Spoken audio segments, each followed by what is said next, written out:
স্বাধীনতা পেয়ে আনন্দ করছি, আর তারা এখন এই 15.5 বছর পরে নতুন নতুন বিষয় সামনে নিয়ে এসে বিভিন্ন জিনিস ঘেরাও করার আহ্বান জানাচ্ছে, আন্দোলন করছে। এই 15.5 বছর আপনার দাবি ছিল না? কোনোদিন তো জনগণের কাছে করেননি, হঠাৎ করে আপনার চাগান দিচ্ছে। মানে এই যে আনসাররা যেটা করেছিল, এদেশে এখন প্রমাণ হচ্ছে 42,000 আনসার নিয়োগ হয়েছিল, তার ভেতরে 32,000 গোপালী। আমরা যে এখনো 63 জেলার মানুষ আছি এদেশে, আমরা কি ঘাস কাটছি? সবই আপনারা, আমরা কি সার্টিফিকেট দেখা গেছে আমরা পাই জিপিএ 5 আর ওরা পায় 2+5, তারপরও ওরা সব জায়গায় আর আমরা সব চাইতে পেছনে। সুতরাং যারা করেছিলেন এই কাজ, আপনারা থেমে গেছেন। ওই যে একটা গান বের হয়েছিল, কি যেন, পেছনে লাল পেছনে লাল, না যাই হোক, ওইটা তো আর বলা যাচ্ছে না। সুতরাং এরকম লাল করা হবে সামনে যদি এরকম ঝামেলায় আসে। পুলিশ ছাড়া দেশ চলেছে এই বাংলাদেশ, কিছুদিন আগে আমরা দেখেছি। পুলিশ ছাড়া, পুলিশের মতো এত কষ্ট দেশে কে করে? যদিও তারা লাঠিয়ার বাহিনী হিসাবে এত বছর ব্যবহার করেছিল এই জালেমেরা, তাহলে কয়েকটা কোলাঙ্গার অফিসারের কারণে আজ এই পুলিশ সদস্যদের উপরে এদেশের মানুষের রাগ। সবাই এত খারাপ না, যে মানুষগুলো এখন সাধারণভাবে দায়িত্বে আছে। আমরা শাস্তি চাই ওই কোলাঙ্গার গুলো, বিশেষ করে যারা মেন দায়িত্বে ছিল, জালেমদের লাঠিয়াল বাহিনী হিসাবে ব্যবহার হয়েছে। সুযোগ সুবিধা যত পাওয়ার সব হাউং আঙ্কেল পেয়েছে। কি আঙ্কেল? How uncle. আর মরেছে এরা। সুতরাং পুলিশ ছাড়া দেশ চলতে পারে, এটা প্রমাণ হয়েছে। আনসার ছাড়া দেশ চলবে এক আর দুই, কোনো দরকার নেই। আমার মনে হয় যারা দায়িত্বে আছেন সরকারের, এই আনসার বিলুপ্ত করে দিন, কোনো দরকার নেই।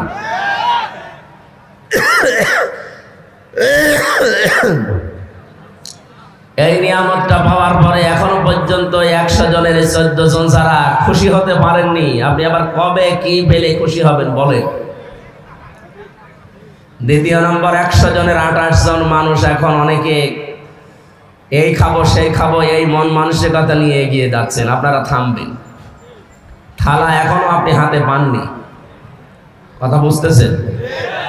100 জনের 58 জন মানুষ চাইছে এদেশে আল্লাহর বিধান কায়েম হোক। আমি 100 জনের একটা জরিপ পেলাম, আন্তর্জাতিক একটা জরিপ পেয়েছি, এটা উপস্থাপন করলাম। 100 জনের 14 জন এখনো পর্যন্ত জালেমদের পক্ষে সাফাই গাচ্ছে। কথা বলেন না কেন?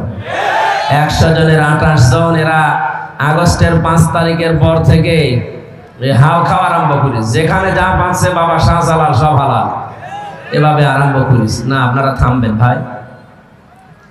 বাকি 100 জনের 58 জন, তাদের যে চরিত্র এখন আমরা দেখতে পাচ্ছি, এই মানুষগুলো কারো বাড়িতে আক্রমণ করেনি, কারো দোকানপাট লুট করেনি। এই 58 জনের ভেতরে যারা শামিল, এদের ভেতরে বেনামাজি নেই, সুদখোর নেই। এই কথা বলেন না কেন? এদের ভেতরে দুর্নীতিগ্রস্ত কোনো মানুষ নেই, বেপরদা মানুষও নেই। অ্যাক্টিভ ভাবে যারা চায় এদেশে একামতে দিন কায়েম হোক, তাদের ভেতরে আপনি বেপরদা পাবেন না। কয়েকদিন আগে আমার শপথ ছিল, কেন্দ্রীয় মেহমান এসেছিল, 120টার উপরে আমার প্রশ্ন করেছে। তার ভেতরে আমার পরিবার নিয়ে প্রায় 20টার উপরে। আমি একজন আলেম মানুষ, সারা দেশে আমি কোরআনের প্রচার করে বেড়াচ্ছি, অথচ এই 120টার ভেতরে আমার মনে হয় 30টা প্রশ্নের জবাব আমার ভালোভাবে হয়েছে, বাকিগুলো হয়। এই জন্য আমার ডেট পাল্টি হয়েছে। আমার মতো মানুষ যদি এই পরীক্ষায় উত্তীর্ণ হয়ে যেতে না পারে, আপনি টের পাচ্ছেন এই 58 জনের ভেতরে কারা আছে? সুতরাং এদেরকে আপনি দূরবীন দিয়ে অনুসন্ধান করে পাবেন না যে এরা দুর্নীতিগ্রস্ত। স্বপ্ন যেটা আমরা দেখতে চাচ্ছি সামনে,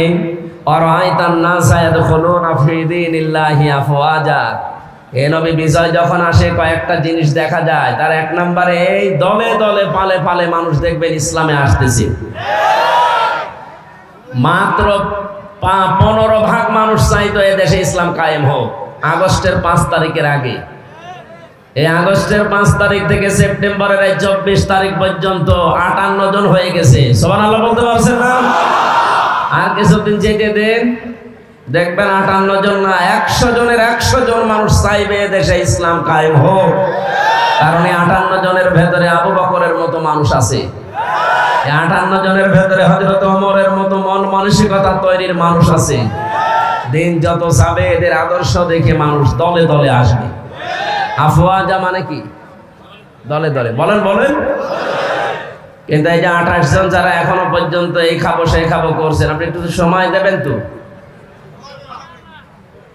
আমিরে জামাত ডাক্তার শফিকুর রহমান কুষ্টিয়া সেদিন গিয়েছিলেন, উনি ঘোষণা দিয়েছেন সাংবাদিকদের সামনে যে আমরা যারা দায়িত্বে আছে অন্তর্বর্তীকালীন সরকারের তাদের যৌক্তিক এবং সম্মানজনক সময় দিতে চাই। ওনারা গুছিয়ে নিক।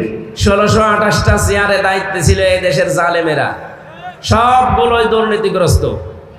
এমনকি যেটা মনে করতাম না এমন হয় জিবরাইল ওই যে দরবেশ, ও আমার বড় শয়তান। 36,000 কোটি টাকার ঋণ। আপনি চিন্তা করতে পারেন, পদ্মা সেতু বানিয়েও 4,000 কোটি টাকা থাকার কথা।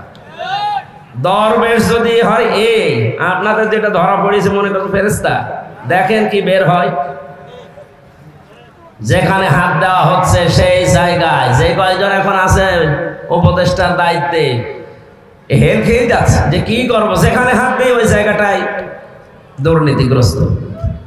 সুতরাং আমরা চাই যৌক্তিক সময়ের ভেতরে 1628টা চেয়ার বোরাটা সংস্কার করে যারা এই 15.5 বছরে হয়েছিল তাদেরকে নিয়ে এসে বসা, কারণ এগুলো সব জালেমদের দোষর। কথা বলে না কেন? এক লোক বিবাহ করে বাসর রাতে বউ কেবল ঘরে, দাদি শাশুড়ি এসে বলছে কি আমি পতি চাই। বলছে দাদি শাশুড়ি আপনি আমার একটু সময় দেবেন তো। শাশুড়ি এসে বলছে বৌমা আমার কিন্তু নাতি চাই। ঠিক আছে হবে, অসুবিধা নেই, সময় দেন। ননদ আর দেবর এসে বলছে ভাবি আমাদের কিন্তু ভাতিজা চাই। ঠিক আছে। স্বামী এবার এসে বলছে তুমি কি করবা আমি জানি না, আমার বেবি চাই। বৌমা মুখ তুলে বলছে এ বংশের কি সব পাগল, এখনো আমার কিছু হয়নি, কেবল এসে বসলাম, তারপরে 10 মাস 10 দিন সময় দেবেন, এরপরে কারো নাতি কারো ভাতিজা কারো বেবি সব হবে। কথা বলে না কেন? সময় না দিয়েই যদি সব চাওয়া আরম্ভ করেন আমি কি ফিলাক্সিলোড করে নিয়ে আসবো? কেবল কয়দিন হয়েছে, সময় তো দেবেন তাদের। অন্তত যে চেয়ার গুলো আছে যারা দিনের ভোট রাতে করে ফেলতো এই জায়গাগুলো পাল্টানো লাগবে না? এইভাবে যদি বলেন না দেন থালা নিয়ে কি করবেন, আবার ওইরকম দিনের ভোট রাতে হয়ে যাবে। আমরা চাচ্ছি এদেশে কাউকে যেন পূর্বের চেয়ারে রাখা না হয়, সবগুলো পাল্টাতে হবে। বৈষম্য বিরোধী ছাত্র আন্দোলনের যে 9টা দফা ছিল তার ভেতরে এইটাই যে আমরা সংস্কার চাই। কথা বলেন না কেন? বৈষম্য আমরা দূর করতে চাই, কোন জায়গায় যেন বৈষম্য না থাকে। দুঃখজনক হলেও সত্য এখন যারা দায়িত্বে আছে তাদের ভেতরে একজন এই বৈষম্য আবার ফিরিয়ে নিয়ে আসার জন্যে সমকামিতা এটা প্রমোট করছে।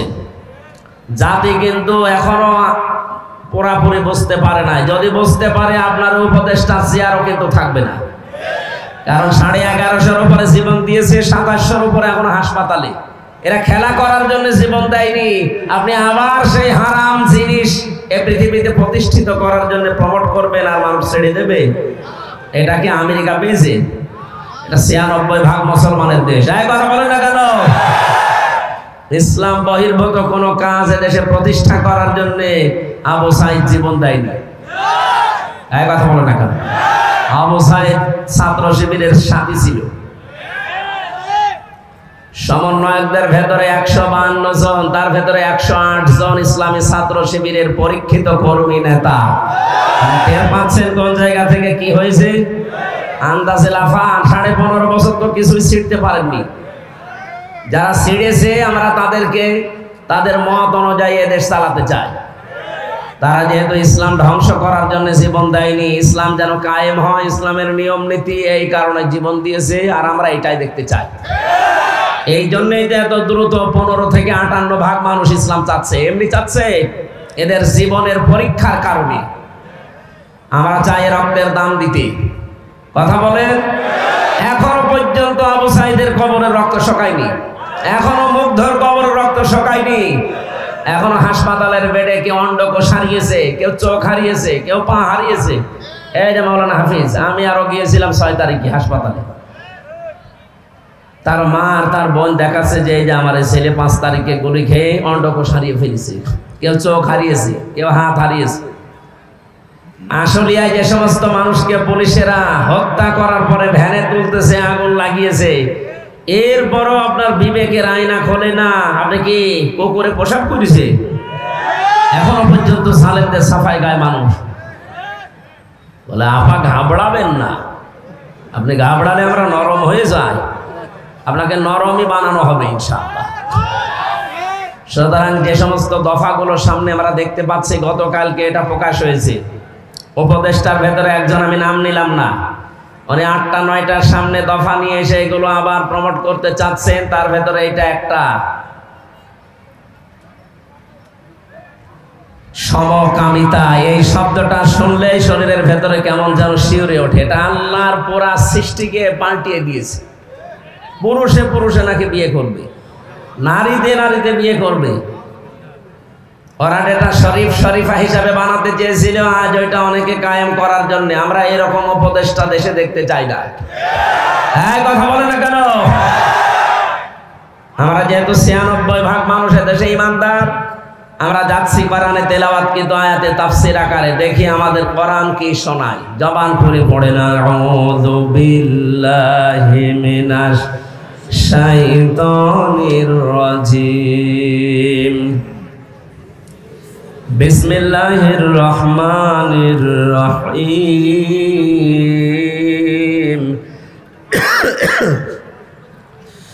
ওয়ালা ইয়াসরিকনা ওয়ালা ইয়াজনিনা ওয়ালা ইয়াকতুলনা আওলাদাহুন্না ওয়ালা ইয়াতিনা বিবুহতান।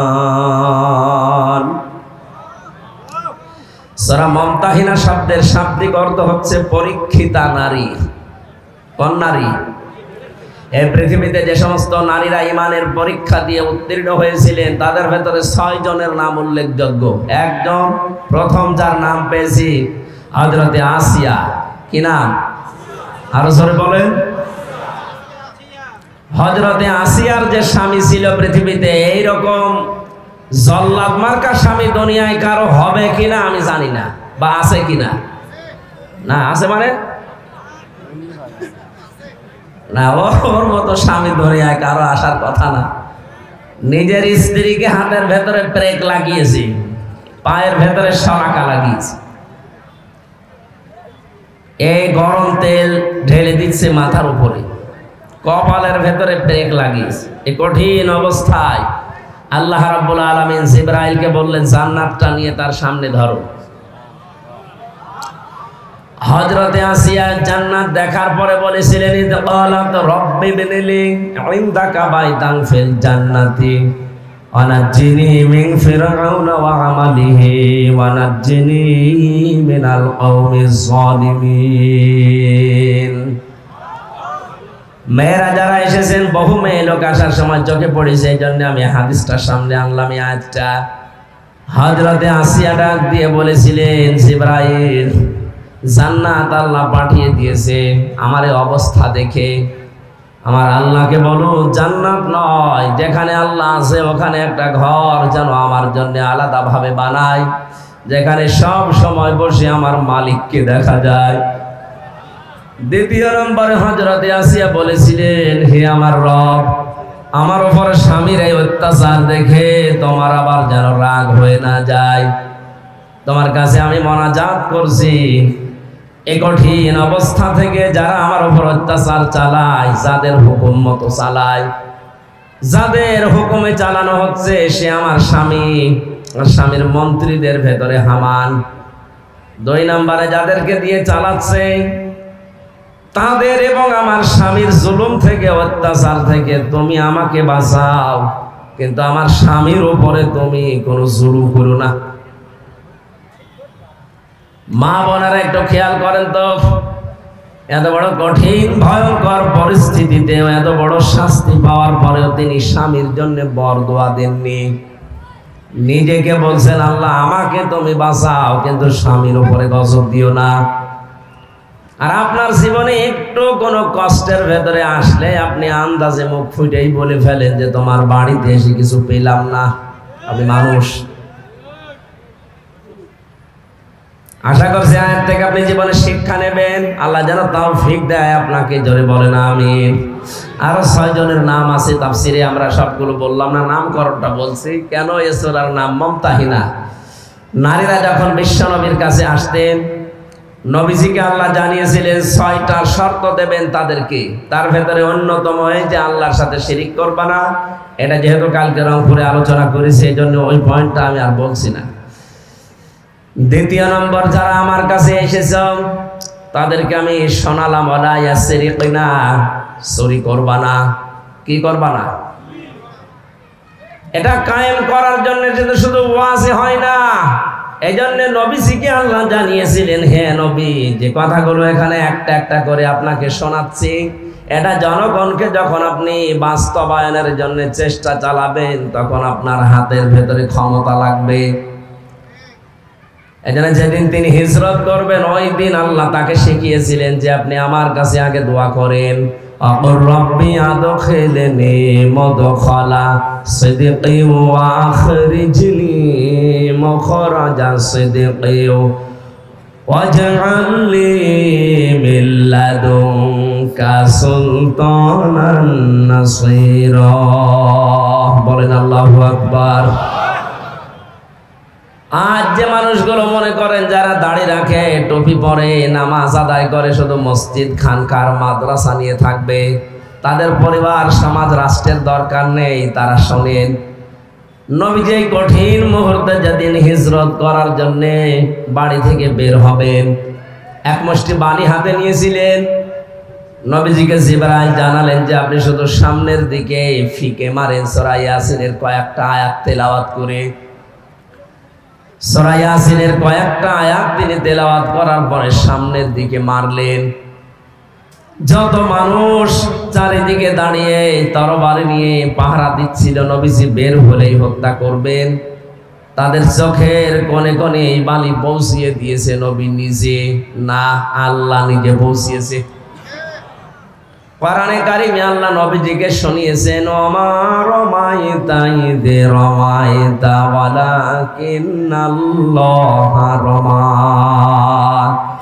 হে নবী, আপনি তো বালি শুধু সামনের দিকে মেরেছিলেন, চারিদিকে যে বালি পৌঁছিয়ে গেল এটা কিন্তু আপনি করেননি, এটা করেছে আমার কুদরত। তাহলে আল্লাহ পাক যে নিজে কিছু করে নবীজির জন্য, এটা প্রমাণ। নবী তো সামনের দিকে মারলে সামনের কাফেরের চোখে লাগার কথা, পেছনে গেল কি করি? পুরাটা দায়িত্ব পালন করেছিল ওই সময় আল্লাহর কুদরত। সবার চোখে যখন বালি মাটি, তখন সবার চোখ ডলতে আরম্ভ করেছে, তরবারিটা ফেলে দিয়েছে। বিশ্ব নবীকে এই কঠিন মুহূর্তে আল্লাহ বলেন, আপনি দাঁড়ান। ডান পা দিয়ে যখন আপনি ঘরে প্রবেশ করেছিলেন, বাম পা দিয়ে এখন আপনি বের হয়ে চলে যাবেন। এই দোয়াটা পড়েন যে আল্লাহ তুমি আমাকে এই ঘর থেকে যখনই বের করবে, নিরাপদে বের করে দেবে। রাস্তায় যতক্ষণ থাকবো আমি যেন নিরাপদে থাকে, এমন এক জায়গায় আমাকে পৌঁছাবে যেখানে পৌঁছানোর পরে একটা রাষ্ট্রীয় ক্ষমতা তুমি আমাকে দেবে, যার ভেতরে তোমার সাহায্য থাকে। এখানে শিক্ষা হচ্ছে নিরাপত্তা দেওয়ার একচ্ছত্র মালিকানা আল্লাহ। আল্লাহ নিজে নবীকে দোয়াটা শিখিয়েছেন যে আপনি বের হচ্ছেন কিন্তু নিরাপত্তা চান আমার কাছে, যে ঘর থেকে বের হলে আমি যেন নিরাপদে বের হতে পারি, পুরা রাস্তাটা যেন আমার জন্য নিরাপদ হয়। শুধু নিরাপদ হলে হবে না, যেখানে আমাকে পৌঁছাবেন পুরা জায়গাটা আমার হাতে দিয়ে দেবেন, ওই জায়গায় যেন আপনার সাহায্য থাকে। আর 15.5 বছরে যে অবস্থা আমরা দেখতে পেয়েছি, জোর করে যারা ক্ষমতা নিয়ে টিকে থাকার চেষ্টা করে তাদের ভেতরে আল্লাহর রহমত থাকে না। হাদিস আমরা শুনেছি যে জন্মের পর থেকে কোন মানুষ যদি দায়িত্ব চেয়ে নেয়, জোর করে নেয়, আল্লাহর রহমত তার থেকে তুলে নেন। কিন্তু কোন মানুষ যদি নিজে দায়িত্ব নিতে চায় না, আল্লাহ পাকের পক্ষ থেকে আসে, তখন আল্লাহ পাক নিজে তার ভেতরে তার সাহায্য রাখেন। নবীজিকে তো বলেন আল্লাহ নিজে শেখাচ্ছেন এই দোয়াটা, যে এই দোয়া করেন, মিল্লাদুনকা সুলতানান নাসিরা, তুমি আমাকে এমন একটা রাষ্ট্রীয় ক্ষমতা হাতে দাও যার ভেতরে তোমার সাহায্য থাকে। তার মানে যিনি দোয়া কবুল করবেন তিনি শিখিয়ে দিচ্ছেন। আর আমার মনে হয় বাস্তবে দোয়ার প্রতিফলন ১৫০০ বছর পর আজকের বাংলাদেশ এখন দেখতে পাচ্ছে। আজকেও আমাদের ইউসুফ আলাইহিস সালামের মতো যাদের চরিত্র, তাদেরও দরকার এগিয়ে আসা। ১৫.৫ বছর আমরা দেখেছি কত কোটি টাকা বাইরে চলে গেছে। আজকে খায়রুল আনামের মতো, ডাক্তার শফিকুর রহমানের মতো, অধ্যাপক মুজিবুর রহমানের মতো এই মানুষগুলোকে যদি নিজেরাও তারা বলে যে আমাদের হাতে দেন, আমাদের জনগণের দায়িত্ব তাদের হাতে তুলে দেওয়া। ইউসুফ নবী যেমন বলেছিলেন যে আমাকে দেন খাদ্যের দায়িত্ব, আমি সঠিকভাবে আঞ্জাম দিতে পারবো। খাবারের দায়িত্ব, খাবারের ঝুড়ি যতদিন আবু জেহেলের মাথায় ছিল ততদিন পর্যন্ত জনগণের ভেতরে না খাওয়ার অভ্যাস ছিল। কিন্তু যখনই মুহাম্মদুর রাসূলুল্লাহ এই ঝুড়িটা নিয়ে আবু বকর ওমরের মাথায় তুলে দিয়েছেন, ঝুড়ি একই আছে, শুধু মানুষ পাল্টিয়েছে। পুরা আরব জাহানে দেখা গেল কেউ আর না খেয়ে থাকেনি। জোরে বলেন আল্লাহু আকবার। আমরা তো এই বাস্তবতাটাই চাচ্ছি। খাবারের ঝুড়ি এতদিন যারা বহন করেছেন, আমরা দেখেছি 10 টাকা আসলে 8 টাকা খেয়ে ফেলেছেন। কথা বলেন এখন। আমার দাদার চাচা মিলে প্রায় 21 বছর চেয়ারম্যান ছিল। বাস্তবতা আমি নিজে দেখেছি। দাদা হয়েছিল হয়তো ভোটের মাধ্যমে, কিন্তু পরবর্তীতে চাচা যে 3 বার এমনি। কেমন করি? এমনি শুধু নৌকা মার্কাটা নিয়েছে, শুয়ে আছে ঘরে। সকালে শুনছে তো চেয়ারম্যান, কি গো ফেরেশতারা দিয়ে গেছে। এই জন্যই তাদের চরিত্র সম্পর্কে আমি জানি, দেখেছি। 1 কোটি টাকা যদি খরচ করে 5 কোটি টাকা তারা তুলে ফেলেছে। কিন্তু যে মানুষগুলোর নাম বললাম, অধ্যাপক মুজিবুর রহমানের রাজশাহীর, ডাক্তার শফিকুর রহমান মৌলভীবাজারের, ডাক্তার খায়রুল আনাম এই নীলফামারীর, এই মানুষগুলো যদি দায়িত্ব নিতে পারে, এদের তার টাকা নেই যে 1 কোটি টাকা খরচ করবে। আপনাকে চাও হয়তো দিতে পারবে না, বিড়িও দিতে পারবে না, উল্টা করে নিজে তাকে আর চা খাওয়ানো লাগবে। তাহলে টাকা মারার অভ্যাস আসবে কোত্থেকে? যা বাজেট হবে ওইটা তো খরচ করবে। এর বাস্তব প্রমাণ আমরা দেখেছি সাতক্ষীরার মুহাদ্দিস আব্দুল খালেক। পুলিশ ধরতে গেছে, জিজ্ঞাসা করছে পুলিশ নিজেই, যে বাড়িতে আসার সময় দেখে জোয়াল আর নাঙ্গল নিয়ে আসতেছে মাঠ থেকে।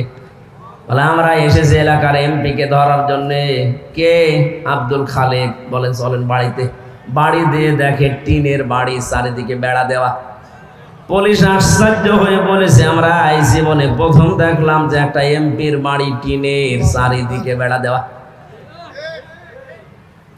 সেই মানুষগুলোর উত্তরসূরি আজকে কিছুক্ষণ আগে কথা বলেছে, তাদের চরিত্রে চরিত্রবানেরা তারা এখন কবরে আছে। এই মানুষগুলো যদি ওদের মতো আচরণ করে, এদেশে অভাব থাকবে না।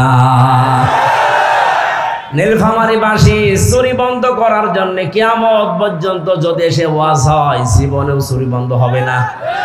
চুরি বন্ধ করার জন্য মিল্লাদুনকা সুলতানান নাসিরা, রাষ্ট্রীয় ক্ষমতা লাগবে। সামনে সে সময় যেহেতু এসে পড়েছে, আর সুযোগ আমাদের সামনে, এটা যদি হাতছাড়া হয়ে যায় কিয়ামত পর্যন্ত পস্তাবেন। আপনি মনে করছেন না যারা আসবে ওরা চুরি করবে না? কে বলেছে আপনাকে? কে বলেছে আপনাকে আগস্টের 5 তারিখের পর থেকে বাকি সময় দেখতে পাচ্ছেন না? থালা হাতে না পেয়ে অনেকে শুরু করে দিয়েছে। একটা পরীক্ষা চলছিল, অনেকেই ফেল করে গেছে। এই পরীক্ষায় যারা এখনো পর্যন্ত উত্তীর্ণ হয়ে আছে, পাশ করে আছে, এরপরও যদি আপনার বিবেক না খোলে, বুঝবেন আপনার বিবেক মরে গেছে। কোরআনে কারিমের বিধান আল্লাহ দিয়েছেন খেলা করার জন্য না। আস-সারিকু ওয়াস-সারিকাতু ফাকতাউ আইদিয়াহুমা জাযাম বিমা কাসাবা নাকালাম মিনাল্লাহ। আল্লাহ পাক বলেন, চোর যদি পুরুষ হয় নারী হয়, সাক্ষ্য প্রমাণে যদি ধরা পড়ে তার হাত কেটে দাও। আজ বাংলাদেশে সেই 10 সালে যখন ধরা পড়েছিল, এই যে বস্তা ভর্তি টাকা নিয়ে কালো বিড়াল, এই সময় যদি আমরা হাত কেটে দিতে পারতাম কোরআনের আইন দিয়ে, এই 24 সাল পর্যন্ত আর কেউ চুরি করার সাহস পেত না। এই দরবেশ এত টাকা চুরি করতো না। কথা বলছে না কেন? সুতরাং তোমরা যেন চুরি না করো, এটা শুধু ওয়াজের কাজ না, এটা কার্যকর করে দেখাতে হয়। আরে কার্যকর করতে হলে বিধান নিয়ে যাওয়া লাগবে সংসদে। সংসদে যদি 151 জন আপনি পাঠাতেই না পারেন, কবে এই আইনটা বাস্তবায়ন করবেন? শুধু ওয়াজ করেন, ওয়াজ করেন, ওয়াজ করে করবো কি? আপনি যদি নিজেকেই নিজে পরিবর্তনে নিয়ে আসেন, তাহলে ওয়াজ করে লাভ হবে। আর যদি বলেন যে যা বলছে বলুক গা, শুনি আমি আবার ওই কান দিয়ে বের করে বাড়ি চলে যাবো, যান, কিয়ামতের আগে দেশে চুরি বন্ধ হবে না। জেনা যেন না করো। জেনা বন্ধ করার জন্য আজকে যে 9 দফা শুনলাম, একজন উপদেষ্টা দিয়েছে, তার ভেতরে 3 নাম্বার পয়েন্ট এই যে মেয়েদেরকে গর্ভধারণ করতে দেওয়া লাগবে। মেয়েদেরকে বৈধ হোক অবৈধ হোক গর্ভধারণ করতে দেওয়া লাগবে। তার মানে জেনার কারখানা খুলতে চাচ্ছে। এটা বন্ধ করার জন্য ওয়াজে হবে। সব কিছু খুলে রেখে দিয়েছেন। আকাশ সংস্কৃতির নামে কত কিছু আসতেছে। বন্যার পানির মতো ভারত থেকে পিন আপ করা পত্রিকাগুলো আসে। আপনি কি করে জেনা বন্ধ করবেন? কন্ট্রোল করা দরকার স্যাটেলাইট গুলো, কন্ট্রোল করা দরকার এই বন্যার পানির মতো পিন আপ করা পত্রিকাগুলো। আর এটা করার জন্য শুধু ফোফা দিয়ে হবে না, আইন লাগবে। আর আইন যারা তৈরি করবে তাদেরকে পাঠাতে হবে। আপনাদেরকে আমি খুব সূক্ষ্ম কথা বলছি, হজ না করে আপনি হজের সওয়াব পাবেন, যাকাত না দিয়েও যাকাতের সওয়াব পাবেন, নামাজ না পড়েও আপনি নামাজের সওয়াব পাবেন। সূরা নিসা 5 নম্বর পারা 10 নম্বর পৃষ্ঠা 13 নম্বর লাইনে 85 নম্বর আয়াতে আছে, মাইয়াশফা শাফাআতান হাসানাতান ইয়াকুল্লাহু নাসীবুম মিনহা ওয়া মাইয়াশফা শাফাআতান সাজ্জিয়াতান ইয়াকুল্লাহু কিফলুম মিনহা ওয়া কানাল্লাহু আলা কুল্লি শাইইন মুকিতা। বলেন আল্লাহু আকবার।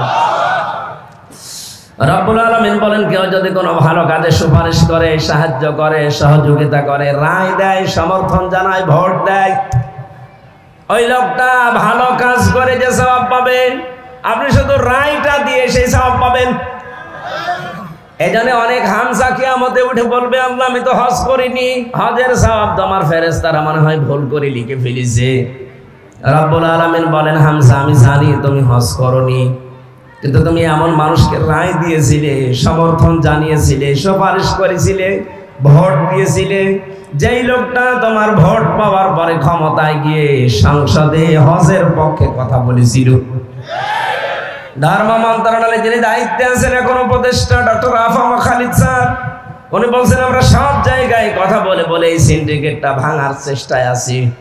উনি যেহেতু এখন একা, এইরকম মানুষ যদি আমরা 151 জন তৈরি করতে পারি, 7 লাখ, 7.5 লাখ, 8 লাখ টাকা লাগবে না, 3.5 লাখ টাকায় ফরজ হজ করা যাবে।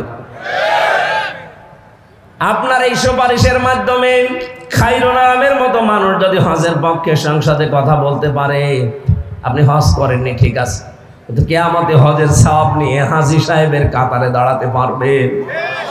এই সুযোগ যদি সামনে আসে আপনি কাজে লাগাবেন তো? কোন আঙ্গুল দিয়ে বলেন তো দেখি, আঙ্গুলটা লিল্লাহে তাকবীর।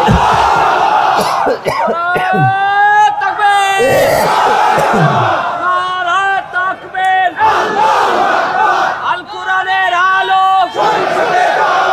আল হাদিসের আলো, সংসদে জালো, নারায়ে তাকবীর।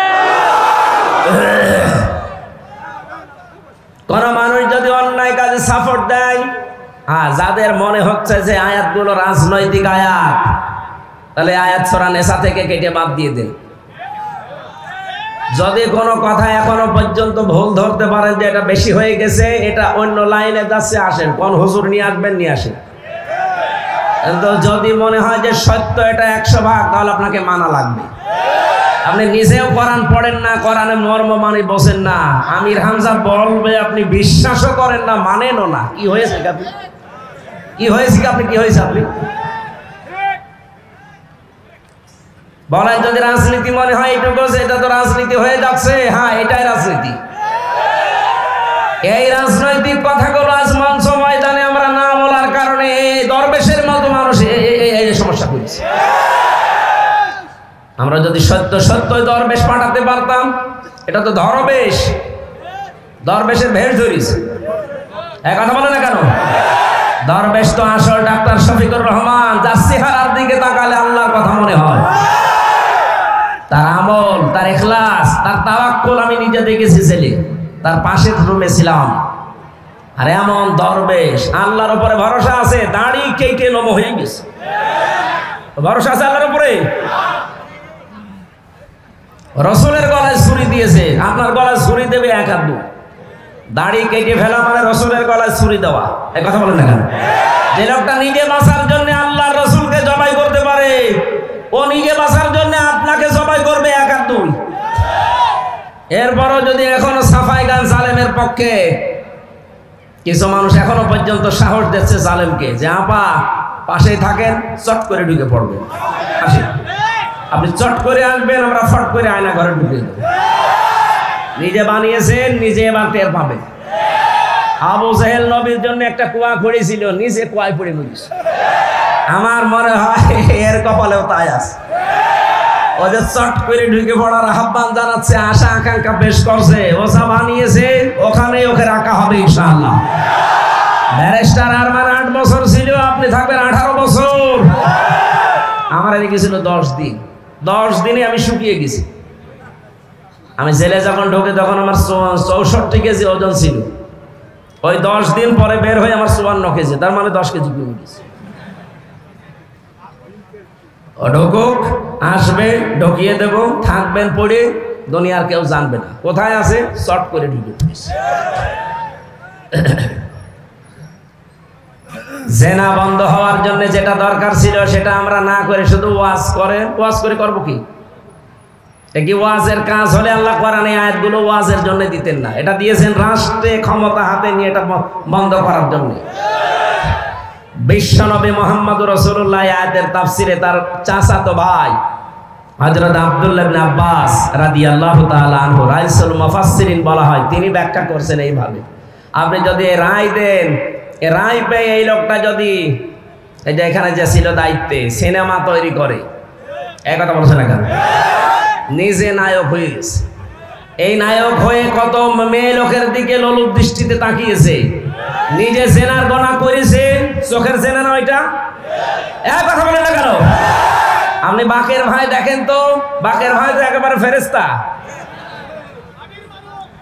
যত কাজ করেছে সিনেমা, নোবেল, নাটক, থিয়েটারের মাধ্যমে, প্রত্যেকটাই হাতের জেনা, চোখের জেনা, নাই দেমাগের জেনা, নাই অন্য কোনো জায়গার জেনা।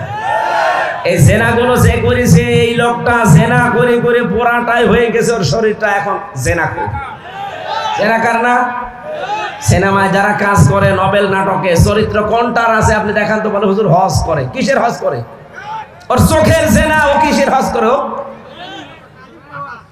এই লোকটা ক্ষমতা পেলে অবশ্যই এরকম কিছু জেনার কারবার তৈরি করত। 200 কোটি টাকা দেওয়া হয়েছিল সিনেমা তৈরি করার জন্য। দেখে নাই মানুষ, এদেশের মানুষ গ্রহণ করে না ওটা, কারণ অধিকাংশগুলো নিয়ম নীতি ঠিক হয় নাই, বানানো। মানুষ কি এখনো পাগল আছে? এ লোকটা ক্ষমতা পেয়ে যদি সিনেমা, নোবেল, নাটক, থিয়েটার এগুলোর অনুমোদন দিত, আপনার ওই রায়ের কারণে, কথা বলে না কেন? কিয়ামতের দিন আপনি দেখতেন নামের আগে লেখা আছে জেনাখোর, বলতেন আল্লাহ আমি তো জেনা করিনি। আল্লাহ পাক বলেন হ্যাঁ আমি জানি। তুমি এমন আলোরে ভোট দিয়েছিলে, কি আলো, কি সুন্দর নাম দেখেছেন, আসাদুজ্জামান নূর, জামানার বাগ আলো।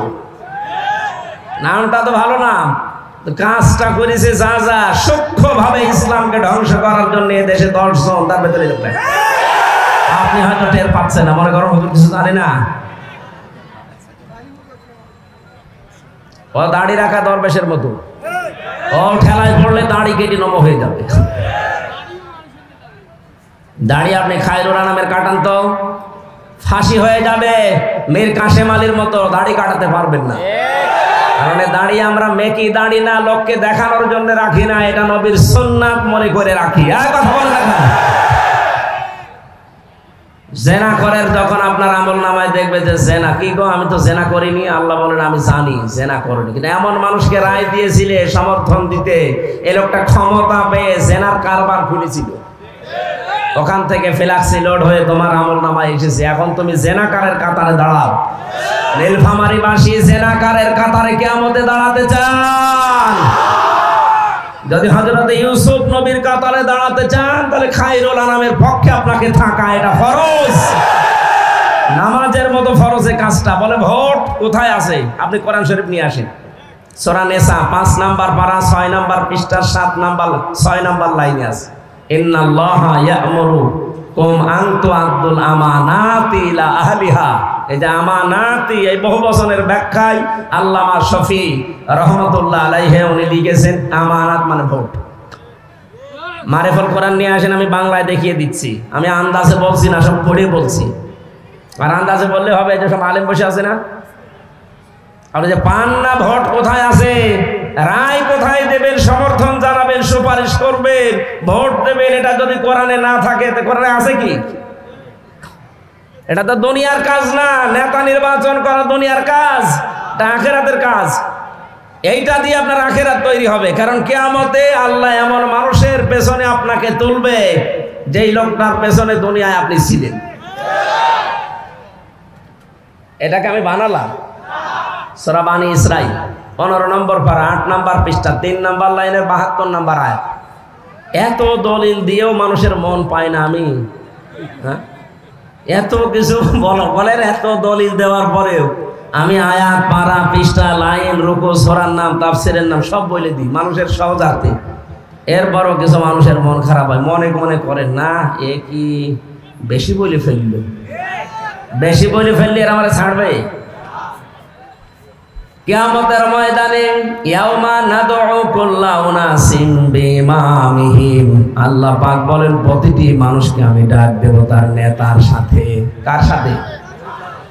নেতা যদি হয় আপনার এরকম 2 নাম্বার, ওর দিকে তাকিয়ে আল্লাহর রাগ হয়ে যাবে, তখন আর আপনার দিকে আল্লাহ তাকাবে না, সরাসরি ওর সাথে জাহান্নামে দিয়ে দেবে। কিন্তু নেতার চরিত্র যদি হয় হযরত ওমরের মতো, তার চেহারা যদি হয় আবু বকরের মতো, তাকে দেখলে আল্লাহ পাক খুশি হয়ে যাবেন, আপনার পর্যন্ত আর যাওয়া লাগবে না, ওকে যেখানে দেবেন আপনাকে ওখানে দিয়ে দেবেন। যেন আমরা ভুল করব না। জেনা বন্ধ করার জন্য ক্ষমতা দরকার, পাওয়ার দরকার, আইন তৈরি করে বাস্তবায়ন দরকার। সামনে যেহেতু আসতেছে, আল্লাহ পাক আমাদেরকে দিয়ে এরকম ভালো ভালো কাজে আঞ্জাম দেওয়ার তৌফিক দিন, বলেন আমিন। এবার আমি 3 নাম্বার যে বিষয়টা নেওয়ার জন্য বসেছিলাম ওইটা বলছি, এই খুব ভালো করে খেয়াল করবেন। রব্বুল আলামিন বলেন ওয়ালা ইয়াতিনা ওয়ালা ইয়াকতুলনা আওলাদাহুন্না ওয়ালা ইয়াতিনা বিবহুতান, সন্তান হত্যা করবা না। যে ভ্রূণ অনেকে নষ্ট করে ফেলেন, সন্তানটা পেটে যাবার পর যে মানুষগুলো খাদ্যের ভয়ে নিজের সাথে খাবারে বসবে এই ভয়ে যারা সন্তান হত্যা করে ফেলেন, এটা কিন্তু মানুষ হত্যা করার শামিল।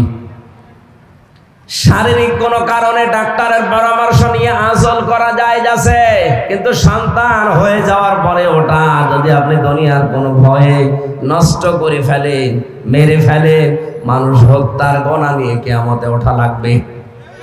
এটা আইন পাশ করার দরকার, কিন্তু আইন পাশ করার সিস্টেম এখন আমাদের হাতে আসেনি। এজন্য আমরা নিজেরা সচেতন হব, আমরা যেন এরকম কোন হত্যার সাথে শরীক না হই। আচ্ছা বাবা, আর অপরাধের কারণে কি এটা আমি জানি না, আন্দাজে 10টা দিয়ে যে 3টা বছর আপনি জেলে আমারে রেখে দিলেন, প্রমাণ তো হয়েছে যে না আমি এ দলে নেই, কয়েকদিন আগে আমার মামলা সব খারিজ হয়ে গেছে। বিচারপতি বলেছে কোনো দোষের ভেতরে পাওয়া যায়নি, পুরাপুরি মুক্ত করে দিলাম। তাহলে আমি যেহেতু নির্দোষ প্রমাণ হয়েছে আদালতের মাধ্যমে, আমার কোনো দোষ পাইনি। যে মামলা দিয়েছিলে মামলার সাথে আমার ন্যূনতম কোনো সম্পর্ক নেই। তাহলে মামলার আয়ু থেকে শুরু করে একেবারে উপরের চেয়ার পর্যন্ত যারা এর সাথে টপ টু বটন জড়িত, প্রত্যেকের এভাবে 3 বছর এখন জেল খাটানো উচিত। কথা বলে না কেন? শুধু জেলে দিলে তো হতো, রেখেছে ফাঁসির কন্টেন্ট ছেলে। এরপরে আমার বাবার টাকাগুলো তো খেয়েছে, কারণে অকারণে যে বলতো 50টা মামলা দেবো, শিগগির টাকা দেন। বাবা তো গ্রাম্য মানুষ, ধরার পরেই ও মুরব্বি দিয়েছে 8 লাখ। চেয়েছিল 10 লাখ, বলেছিল মামলা আর দেব না। একবারে 8 লাখ দিয়েও টাকাও নিয়েছে, মামলাও দিয়েছে। এই যে পুরাটা মিথ্যা, আমার উপর একটা দোষ চাপিয়ে এখন তো প্রমাণ হয়েছে যে কোনো দোষ আমার ছিল না, তা আদালত প্রমাণ করেছে। তাহলে এখন আমি যেটা চাই, আমার উপরে যেটা চাপিয়ে দিয়েছিলেন আপনার উপর আমি চাপাচ্ছি না। আপনি যা করেছেন সেইটাই আপনাকে আমি চাপাই। কথা বলে না কেন? আপনি তো খুনের সাথে জড়িত, আপনি গুমের সাথে জড়িত, আপনি আয়না ঘরের সাথে জড়িত। আমার দোষ নেই, আমি খালাস। আপনার তো দোষ আছে, আপনারা আমরা রাখতে চাই। আপনি থাকেন, দেখি কেমন লাগে। এখনো পর্যন্ত 1,10,000-এর উপরে মানুষ জেল খাটতেছে সারা বাংলাদেশ মিলে। তার ভেতরে প্রায় 100 জনের 65 থেকে 70 জন মানুষ কিচ্ছু জানে না, আন্দাজে ঘরে ঘুমিয়ে আছে। সকালে লোক করে দেখছে জেলখানায়। কি গো, তুই গাছ কেটেছিস? কখন কাটলাম? স্বপ্নে। স্বপ্নে গাছ। আবার শুয়ে আছে জেলখানার ভেতরে, ঘুমের থেকে উঠে দেখছে আমি বাড়িতে। কি গো, মাঝখান থেকে আল্লাহর ওলিরা প্রায় 5 লাখ টাকা হাদিয়া নিয়ে চলে গেছে। আমার মামলার আয়ু যে ছিল, আমি নাম ধরে বলছি, কাজী মিজান, মাদারীপুরের ট্যাকের হাটে বাড়ি। এই শয়তান এখন পালিয়েছে। ওর যে মোট ছিল ওই সময় রিমান্ডে আমি দেখেছি, মানুষের আচরণ এরকম হয় না। একটা মানুষ কুকুরের সাথে, গরু ছাগলের সাথে অত খারাপ ব্যবহার করে না। ও যা করেছিল আলেমদের সাথে, চোখ কালো কাপড় দিয়ে বেঁধে নিয়ে, মাজায় দড়ি দিয়ে, হাতে হ্যান্ডকাপ দিয়ে টেনে নিয়ে যেত মাটির নিচে। মনে হচ্ছে যে গরু টেনে নিয়ে যাচ্ছে, অথচ নিজে নিজেই রিমান্ডে আমারে বলতো, হুজুর আপনি কিছু করেননি, আমি জানি কিছু করেননি, আপনি নিজেই বলছেন, এরপরও এরকম খারাপ ব্যবহার করেন কোন কারণে? বলে টাকা চাই। টাকাও নিস, টাকা নেওয়ার পরে যদি ভালো ব্যবহার করতো তাও তো মেনে নিয়ে যেত। বরদোয়া এমনি বের হয়, এই কারণে বের হচ্ছে। আচ্ছা, এই সমস্ত কোলাঙ্গারদের কারণে আজ সাধারণ কনস্টেবল, এই পুলিশ, এদেরকেও মানুষ ঘৃণা করে, দেখতে পারে না। এরা 24 ঘন্টা ডিউটি করে, আর এই শয়তানগুলো বহু কামিয়েছে আর এখন পালিয়েছে। এদের মতো কোলাঙ্গারকে যেন একটাও ছাড় দেওয়া না হয়। বিশেষ করে আমি নাম ধরে বলছি, সাবেক আইসি এই বেনজির, আসলে কোনো নজির নেই। এখন যেটা ধরা পড়ে আছে আব্দুল্লাহ আল মামুন, কত বড় শয়তান। মানুষ ওকে দেখাচ্ছে যে স্যার গুলি মারি একটা, মরে একটা, আর কেউ পালায় না।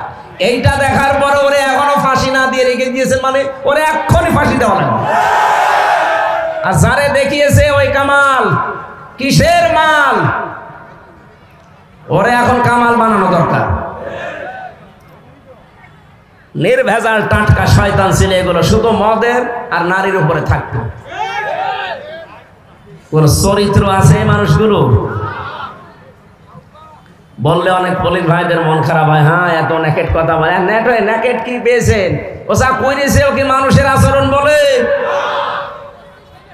জঙ্গির নাটক সাজিয়ে, এই যে মনিরুল, এই লোকটা আন্দাজে জঙ্গির একটা নাটক সাজিয়ে বাইরের দেশকে দেখাতে, যে দেশের জঙ্গি আছে। কিসের জঙ্গি আছে?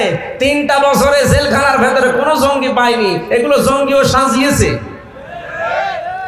ভারতকে আর আমেরিকাকে দেখাতে চেয়েছে দেশে জঙ্গি আছে। আমাদের আপা না থাকলে আপনারা বাঁচবেন না, এই ধোকা দিয়ে বোকা বানিয়ে রেখেছিল। এখন কিন্তু তারা টের পেয়েছে পুরাটা তো ধোকা। এই জন্য এবার আর রাজি হয়নি, এবার গণেশ উল্টিয়ে গেছে। হ্যাঁ, কথা বলছে না। এই জঙ্গি নাটককারী এই মনিরুলের আমরা শাস্তি চাই। কাউন্টার টেররিজমে যেই লোকটা আমাকে পিটিয়েছে, পিটানোর জন্য আদেশ দিয়েছে আসাদুজ্জামান, আমি ওইভাবে ওকে পিটাতে চাই। কারণ আমার তো কোনো দোষ পাইনি, প্রমাণ হয়েছে আদালতে। ওকে আমি পিটাতে চাই, এরপরে যা হয় আমার কপালে আছে। যত মানুষ এভাবে মিথ্যা তহমতের মামলা নিয়ে আন্দাজে জেল খাটতেছে, আমার মনে হয় সবগুলো বেকসুর খালাস দেওয়া দরকার। কোনো কারণ নেই, আন্দাজে। আমার যেমন 3 বছর গেল, এরকম কারণ 3 বছর 5 বছর 7 বছর পড়ে আছে, বিশেষ করে বিডিআররা। আপনাদের নীলফামারী, এই পঞ্চগড়, ঠাকুরগাঁর বহু বিডিআর আমার পাশে ছিল। রাতের বেলা আহ বলে ডাক দিত। বলছে আজ 11 বছর 12 বছর 14 বছর আছি, কিচ্ছু জানি না, অথচ 1 মাস পরে আমি রিটায়ার্ড হয়ে যেতাম। এটা মুরব্বী মানুষের কান্না দেখতাম বিডিআর। এই নীলফামারী বাড়ি। ডিমলা কোন জেলা? নীলফামারী, এখানে বাড়ি। কি কান্না! রাতের বেলা তাহাজ্জুদ পড়তে উঠতাম, দেখতাম আহ করে আওয়াজ দিত। পঞ্চগড়ের আরেকজন।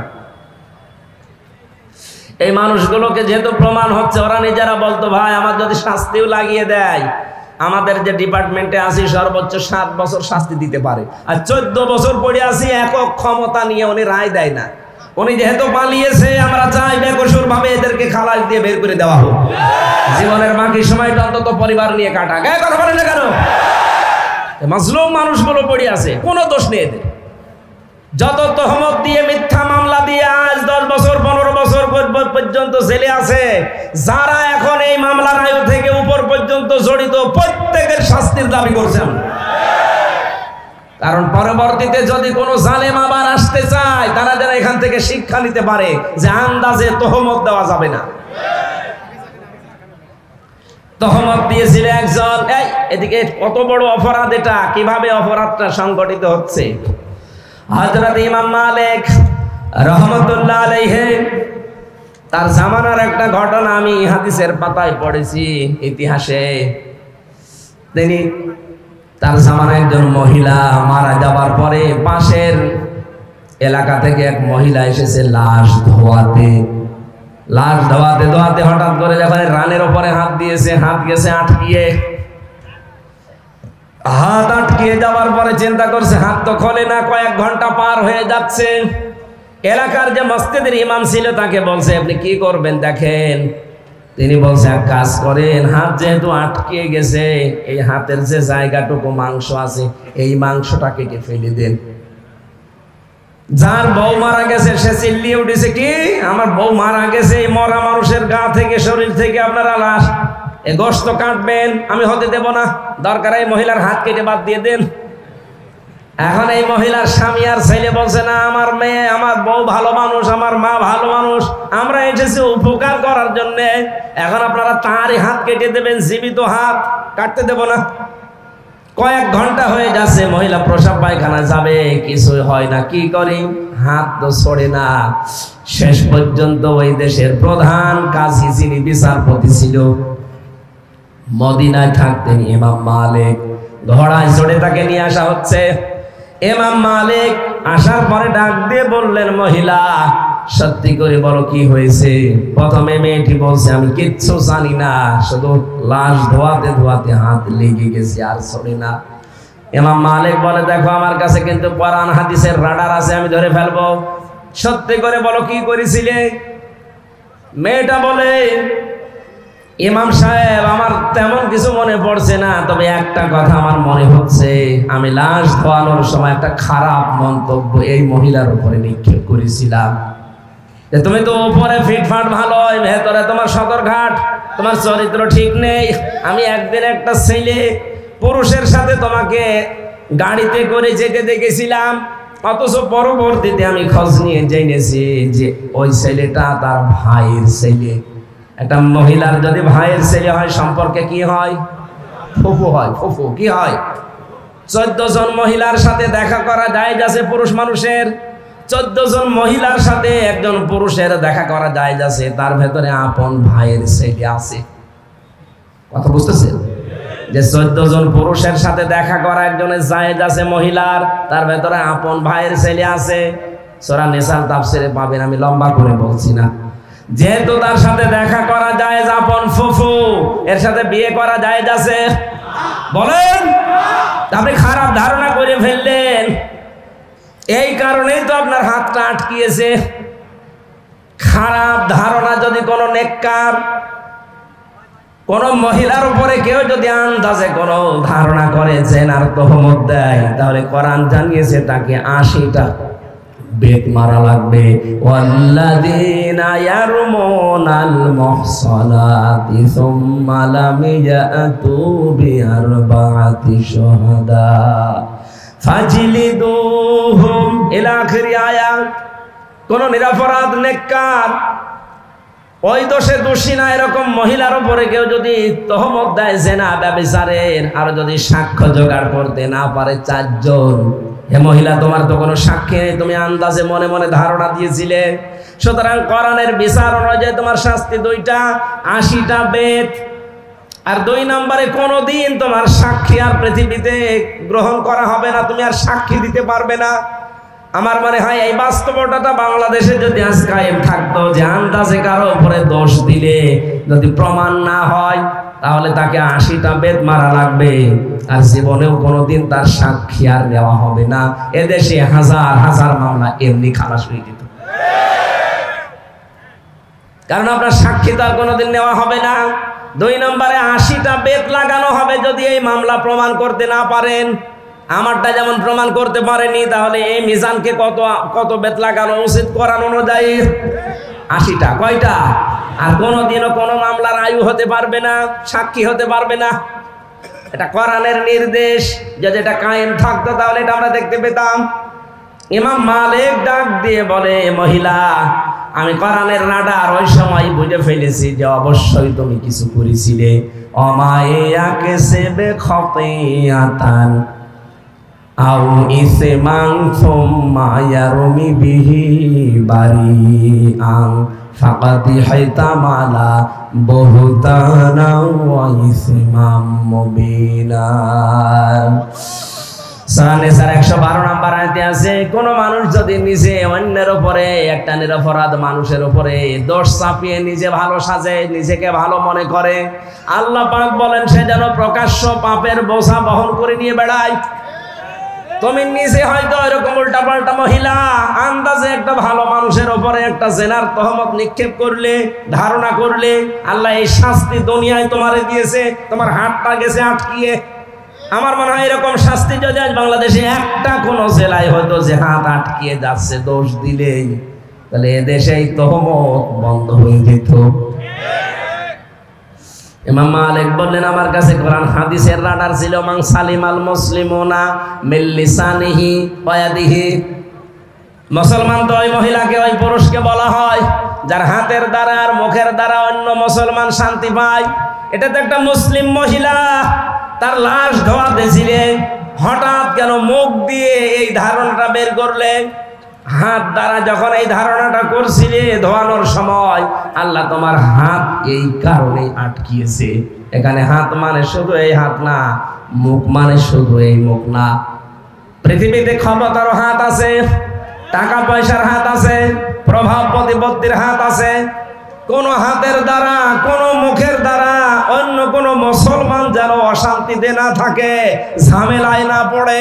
যদি পড়ে তাহলে তুমি আর নবীর উম্মত না, মুসলমান না।